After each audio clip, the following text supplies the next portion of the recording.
Assalamualaikum warahmatullahi wabarakatuh. Salam guru penggerak. Baiklah, Bapak guru hebat, saya akan menjelaskan koneksi antar materi modul 2.2 pembelajaran sosial emosional. Tetapi sebelum memaparkan materi tersebut, perkenalkan, nama saya Suherman SPD. Saya guru fisika SMAN Negeri 1 Raja Galuh, calon guru penggerak angkatan 11 Kabupaten Majalengka. Nah, sebelum melangkah lebih jauh, kita lihat refleksi diri. Sebagai seorang guru, tentunya kita pernah mengalami perasaan emosi dalam diri seperti marah, kecewa, khawatir, sedih, panik, bahkan stres karena tugas, pekerjaan, atau kegiatan yang menumpuk. Nah, lalu bagaimanakah cara Bapak Ibu mengontrol diri? Nah, berdasarkan hal tersebut, kita perlu mempelajari materi pembelajaran sosial dan emosional. Begitu juga dengan kaitannya materi sebelumnya. Apa itu pembelajaran sosial emosional? Pembelajaran sosial emosional adalah pembelajaran yang dilakukan secara kolaboratif oleh seluruh komunitas sekolah. Tentunya melalui proses kolaborasi sehingga anak atau orang dewasa dapat menerapkan aspek-aspek pengetahuan, keterampilan, dan sikap positif sebagai suatu kesatuan.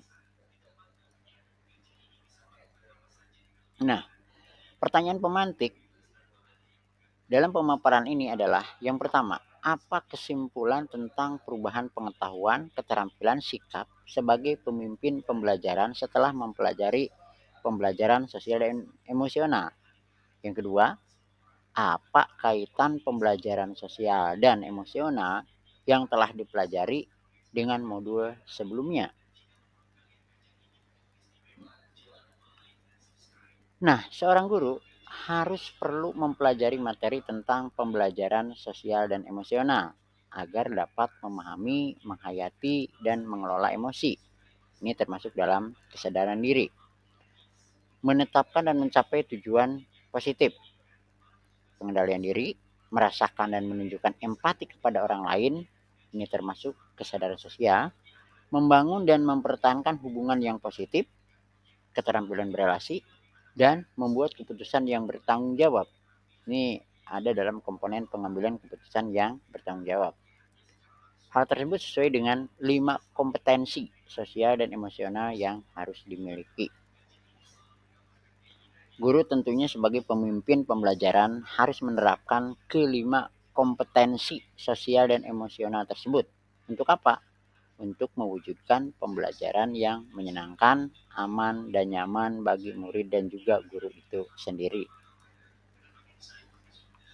Nah, kemudian apa kaitannya pembelajaran sosial dan emosional yang telah Anda pelajari dalam modul-modul sebelumnya? Nah, untuk menjawab itu, mari kita lihat. Pembelajaran sosial dan emosional lebih menitik beratkan pada pencapaian nilai budi pekerti yang dapat melatih siswa untuk memiliki kesadaran sesuai dengan filosofi Ki Hajar Dewantara. Pembelajaran sosial dan emosional merupakan pembelajaran yang dilakukan secara kolaboratif, eh, eh, mengaitkan seluruh komponen komunitas sekolah. Hal ini sesuai dengan nilai guru penggerak, yaitu kolaboratif. Selain itu, untuk mewujudkan pembelajaran sosial dan emosional, seorang guru harus menjadi seorang pemimpin pembelajaran yang dapat membuat lingkaran sekolah yang menyenangkan, aman, dan nyaman. Nah, ini termasuk kondisi sekolah. Namun, tetap menantang dan relevan bagi muridnya. Hal ini sesuai dengan visi guru penggerak. Nah, apa kaitan pembelajaran sosial emosional yang telah dipelajari dengan modul sebelumnya?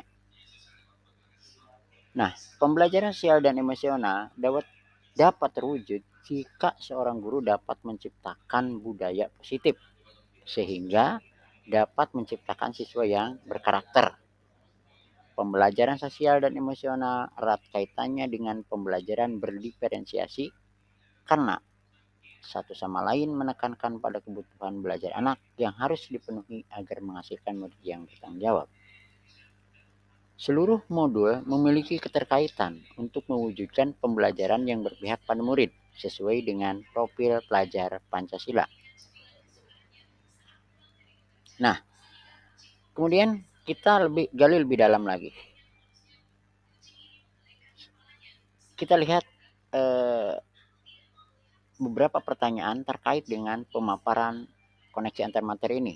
Di antaranya, sebelum mempelajari modul ini, saya berpikir bahwa titik-titik sehingga apa? Nah, setelah mempelajari modul ini, ternyata bagaimana? Nah, kemudian berkaitan dengan kebutuhan belajar dan lingkungan yang aman dan nyaman untuk memfasilitasi seluruh individu di sekolah agar dapat meningkatkan komponen akademik maupun kesejahteraan psikologis atau well-being. 3 hal mendasar dan penting yang saya pelajari adalah, kemudian pertanyaan berikutnya berkaitan dengan nomor 2, perubahan yang akan saya terapkan di kelas dan sekolah, bagaimana dengan murid-murid, dan bagaimana bagi rekan sejawat. Sebelum mempelajari modul ini, saya berpikir bahwa pembelajaran hanya proses peningkatan kompetensi siswa saja, sehingga proses pembelajaran hanya berfokus pada pemenuhan nilai saja.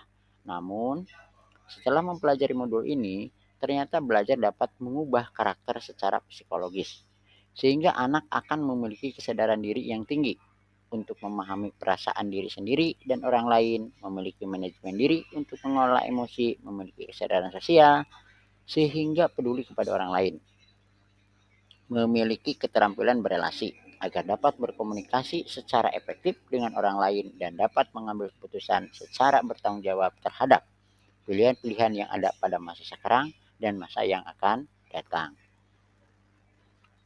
Kemudian, 3 hal mendasar dan penting yang saya pelajari. Apa aja?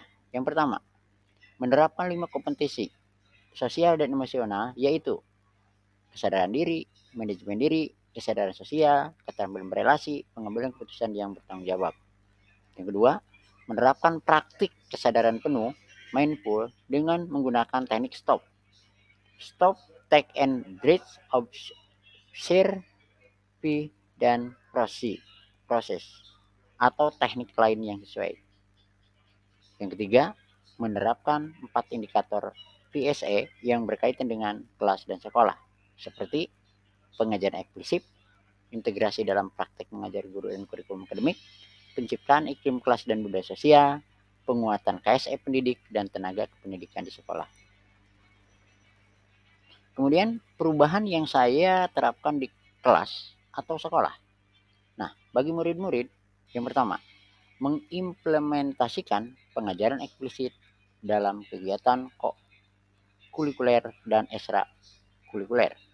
Yang kedua, melakukan integrasi dalam praktek mengajar guru dalam kurikulum akademik seperti melakukan pembukaan hangat, kegiatan pembelajaran yang melibatkan murid secara aktif, dan penutupan optimistik.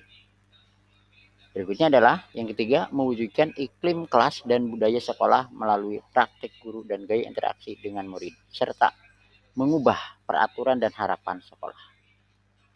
Berikutnya bagi rekan sejawat, melalui penguatan KSE, pendidik dan tenaga pendidikan di sekolah dengan memodelkan bagi guru atau tenaga pendidikan di sekolah, belajar dengan berbagi praktik baik dan berkolaborasi dengan cara membuat komunitas belajar di sekolah dan mengintegrasikan KSE dalam pelaksanaan rapat guru. Sekian pemaparan pembelajaran sosial emosional. Saya berharap ada manfaat untuk menciptakan pembelajaran yang semakin menantang dan semakin mencapai kualitas yang lebih baik. Sekian, terima kasih. Wassalamualaikum warahmatullahi wabarakatuh. Salam guru penggerak.